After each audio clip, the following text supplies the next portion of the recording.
मैं कह रहा हूँ देखो, मैं जानता हूँ आप लोगों से समझदार कोई नहीं हो सकता, और मैं वही बात बोल रहा हूँ जिसके मैं सबूत प्रस्तुत कर सकूं, ये भी मैं बता रहा हूँ। क्योंकि मुझे कौन पकड़ ले बाहर निकलते सबूत दिखा, तो सब चीज सबूत के साथ बोल रहा हूँ मैं जो भी बोल रहा हूँ।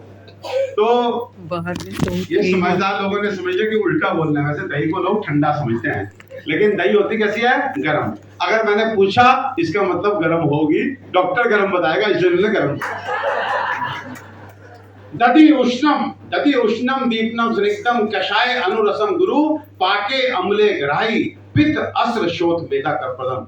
पित्त को बढ़ाने वाली होती है। एसिडिटी में दही खा करके कटोरे में जब भी ठंडी फ्रिज में रखे, आपको तत्काल तो ठंड मिलती है, लेकिन वो आपके एसिडिटी को बढ़ाती है। जिसको भी पित्त बढ़ाओ वो दही ना खाए। अस्र, जिनको रक्त की बीमारियां हैं, एक्जिमा, सोरियासिस, एक्ने, पिंपल्स, उनको दही नहीं खानी चाहिए।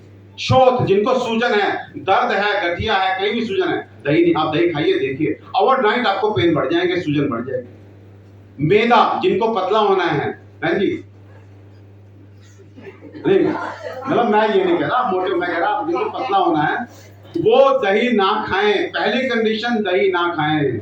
अगर पतला होना है तो दही मैदा को बढ़ाने वाली होती है। मैदा कफ को बढ़ाती है, बलगम को बढ़ाती है। और सुनिए, 3 वो ऋतु जिनमें दही नहीं खानी चाहिए, वो 3 ऋतु हैं शरद, ग्रीष्म, चापी, वर्षाशु।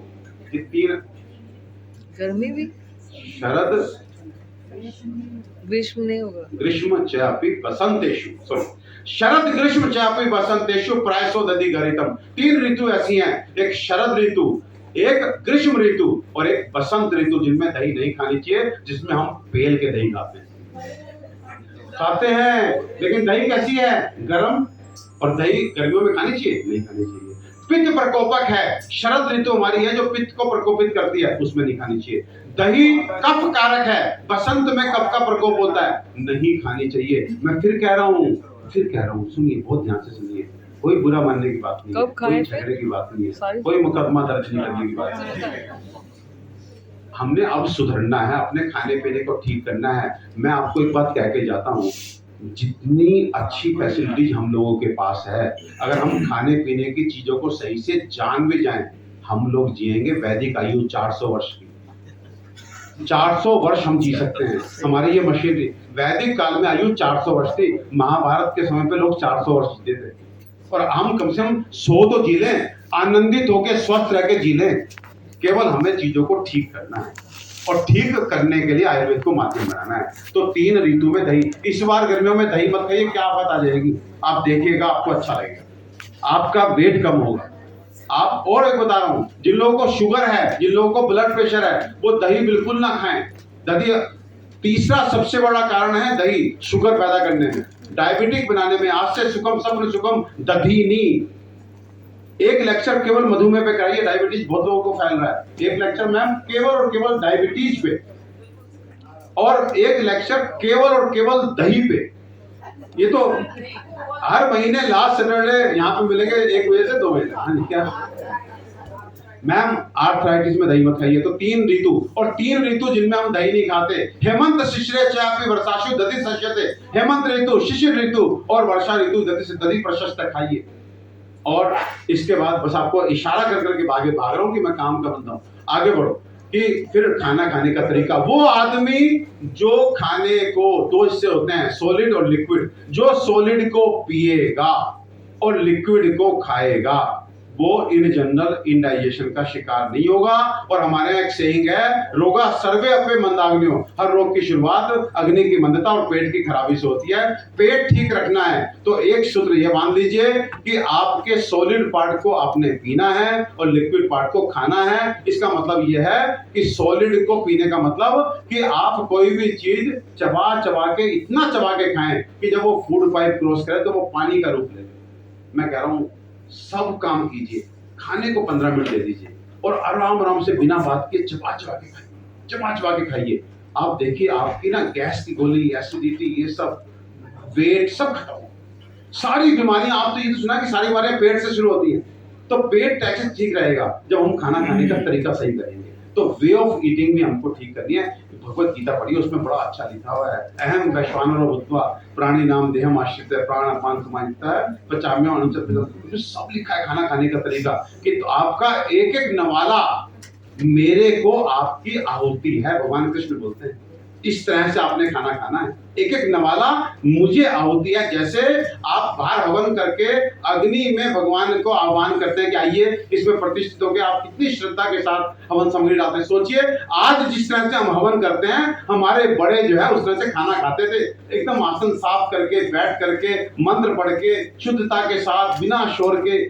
पहले एक नवाला निकालते थे, मंत्र पढ़ते थे, जल से रखते थे, फिर खाना खा। आज जैसे हवन तो वो जानते थे कि ये जो अग्नि है ना, भगवान श्री कृष्ण ने गीता में बोला है अहम वैश्वान, मेरे को अगर शरीर में ढूंढना है तो मैं बता रहा हूँ अहम वैश्वानरो भूत्वा। वैश्वानर बोलता है पेट की अग्नि को, मैं पेट की अग्नि बन के हर आदमी के शरीर में विद्यमान हूँ, और मैं ही हूँ जो आपके 4 प्रकार के अन्न को बचाता हूँ। प्राण अपान समायुक्ता, प्राण वायु जिसका काम है अन्न को लेना, अपान वायु जिसका काम है मल को निकालना, उनमें सामंजस्य स्थापित करते हुए। सो अगर हमें खाने को ठीक करना है तो हमके कितने डायमेंशन पे काम करना है? 5। पहला क्वालिटी, दूसरा क्वांटिटी, तीसरा कॉम्बिनेशन, चौथा timing, number 5 way of eating. फिर लाइफ स्टाइल पे, लाइफ स्टाइल सही कीजिए। लाइफ स्टाइल में बस इतना कर लीजिए, आज तो बहुत संक्षेप में रखूंगा कि हम लोग ना फिजिकल वर्कआउट कर रहे हैं और ना हम रेस्ट कर रहे हैं।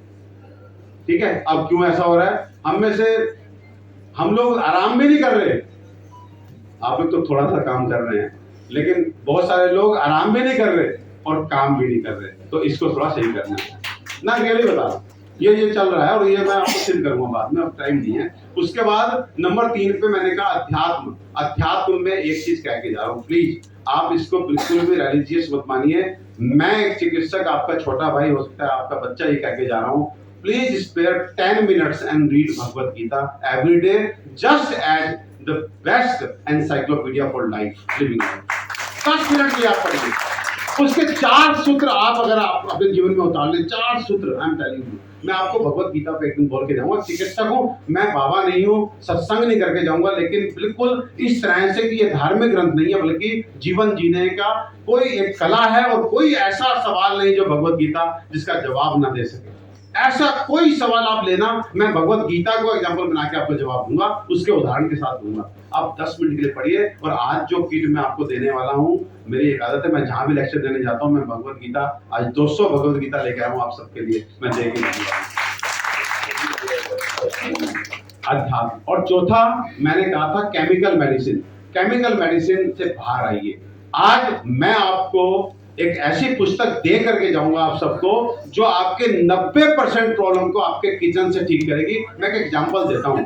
बहुत सारे लोगों को अर्टिकेरिया होता है, अचानक से दाफड़ निकल आते हैं शरीर में, इसको अर्टिकेरिया, रैशेज निकल आते हैं, इचिंग होती है, नकीले पड़ जाती हैं, मुंह सूज जाता है, होठ सूज जाता है। आप जानते हैं उसके लिए लोग सालों साल मेडिसिन खाते हैं। आप केवल 15 दिन, मेरा कहना मान लीजिए, सुबह उठ करके आधा चम्मच काली मिर्च, आधा चम्मच घी मिला करके खाली पेट खाइए। 90% लोगों की urticaria with in 15 days cure हो जाए। आपको छींके आते हैं बहुत अधिक, कभी भी अचानक से छींके शुरू हो जाती हैं, आप काली मिर्च 50 ग्राम, ठीक है जी, और जो मिश्री होती है वो 150 ग्राम, वो दोनों को मिला करके, काली मिर्च और मिश्री, उन दोनों को मिला करके आप पाउडर बनाइए, और उसका 1 चम्मच रात में हल्दी वाले दूध के साथ। हल्दी वाला दूध में कैसे तैयार करना है? हल्दी कौन सी? जो किचन की हल्दी है, कुरकुमा लौंगा, नोट दैट कुरकुमा माता, जो कच्ची हल्दी हम लोग सोचते हैं ना अदरक जैसी होती है, वो अच्छी ना, वो अच्छी नहीं है, जो किचन की हल्दी है, उसका 1/4 चम्मच 1 कप दूध 1 कप पानी में डालिए, 5 मिनट उबालिए, सो दैट पानी उसका जल जाए, दूध रह जाए, छान करके उस पीले दूध से वो जो पाउडर काली मिर्च और पिताशे का तैयार किया है, उसको आप जो है 1 चम्मच खाइए। आप देखिए 1 महीने में आपकी वो जो सिट्रीजिन, एलेग्रा वगैरह सब छूट जाएगी। बहुत ऐसी सिंपल रेमेडीज उस किताब में है, लगभग 60 रेमेडीज जो कॉमनली हमको डे टू डे लाइफ में होती हैं। 90% you will get cure through your kitchen. वो किताब भी मैं आपको अभी देके जा रहा हूँ।